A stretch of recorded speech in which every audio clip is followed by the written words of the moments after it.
Oh, hello, people. It's David Stewart here.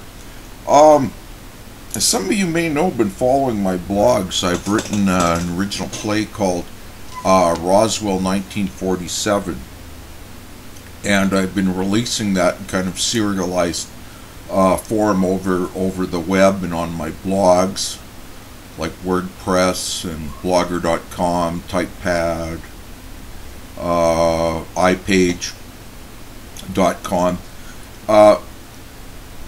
But I promised that I would read a little bit of it anyway. You know, that of course, I'm going to have to play all the parts in this, but that's okay. I originally wrote this play because I was having a hard time finding a play that was suitable for some men with psychiatric disabilities, and it was hard to come across. There was such a wide range of education that it was hard to come across something that was suitable and would be interesting and fun for them. So I ended up writing Roswell 1947. Okay, let's just get right into it. Act 1, Scene 1. Narrator.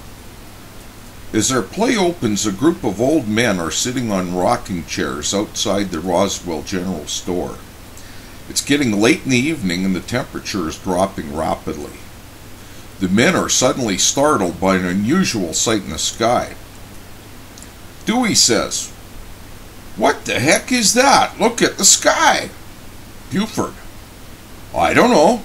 Looks like a silver disc with bright flashing lights." Clem, "It's losing elevation real fast, I'll tell you that." Dewey, "I can't see it anymore. It's disappeared behind yonder hill." Narrator. In a few seconds, the men heard a loud crash that sounded like thunder. The crash seemed to have come from behind the hill. As they heard the sound, the sky lit up like a huge orange flame. Act 1, Scene 2. We're now at the ranch of Mick Russell. His ranch is not far from the city of Roswell. It's 5 a.m. and Mick is suddenly stirred from a sound sleep by the noise created by his animals. Mick, "Those damn animals, it's too early for them to be up. I better go out and check what the commotion is all about." Narrator. Mac sleepily puts on his jeans and a t-shirt and walks down the hall towards his son's bedroom. Mick says, "Rob, get up. The animals are all freaked out about something."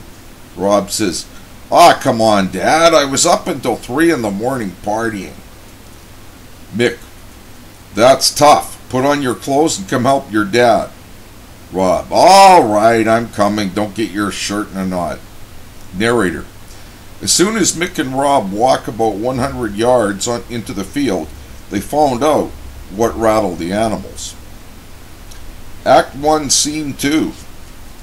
Mick says, "What the heck? Look at all those shiny pieces of metal." Gotta flip the page here. Finger dexterity is not too great. Rob, "Yeah, there must be hundreds of jagged pieces. The glare off the sun is almost blinding."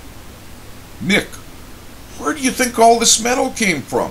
Rob, "Looks like something very large crashed here last night." Mick, "It's the damn Air Force base. They're always testing some top secret stuff over there." Narrator. Rob picks up a few of the metal pieces and starts to examine them. Rob, "This stuff is weird, Dad. It's given me the creeps. It's so flexible, it's unreal. Look, Dad, I could roll a piece of this metal up into a ball and it straightens itself right out again." Narrator. Mick moves closer to Rob to take a closer look. Mick says, "Look at the strange marking on this piece."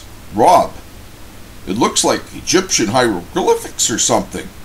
Mick, "You're talking way over my head, son. I only went up to grade 8. Don't worry, though.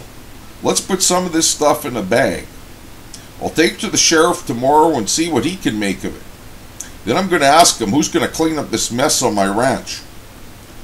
Rob, I forgot to tell you, Dad. Last night we were sitting outside Dewey's place drinking beer. When we saw this amazing flash of bright orange light in the sky. Then kaboom! We heard this deafening crash. Mick, what you guys probably heard and saw was the light show from the Pink Floyd concert. They were playing in Albuquerque last night. Rob, Dad, this is 1947. Rock and roll hasn't even been invented yet. Mick, oh yeah, you're right.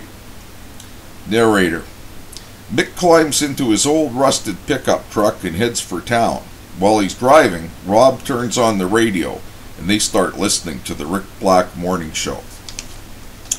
Okay, I'm going to stop the first reading there, ladies and gentlemen, and we'll go on later.